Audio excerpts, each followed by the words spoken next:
Hello, uncle Tom ടേസ്റ്റിലേക്ക് സ്വാഗതം. Ernakulam market എന്ന് പരിചയപ്പെടുത്തുന്നത് പുതിയ കോംപ്ലക്സാണ്.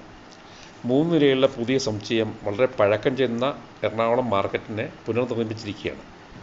കൊച്ചി സ്മാർട്ട് മിഷൻ ലിമിറ്റഡാണ് ഇത് കഴിപ്പിച്ചിരിക്കുന്നത്. 72 കോടി രൂപയാണ് മുടക്കുമുതൽ. അതും വായ്പ എടുത്ത തുകയായിരിക്കാം.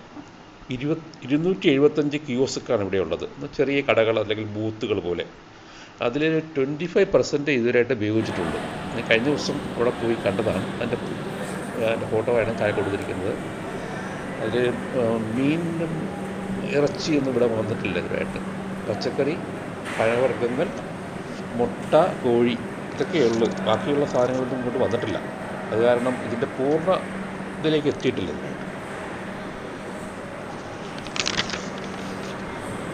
ഒരു വർഷം കൊണ്ടെങ്കിലും ഇത് നേരെയാകുമെന്ന് വിചാരിക്കാം. നല്ല മാർക്കറ്റായി മാറിക്കഴിഞ്ഞാൽ വഴിയോര കച്ചവടക്കാരെ ഒഴിവാക്കി റോഡിൽ കൂടി നടക്കാൻ പറ്റുമെന്നാണ്. ഈ വഴിയോര കച്ചവടക്കാരുടെ ബാഹുല്യം കാരണം റോഡെല്ലാം ബ്ലോക്ക്ഡാണ്. എന്തായാലും എത്രയും പെട്ടെന്ന് ആകട്ടെ എന്ന് വിശ്വസിക്കുന്നു.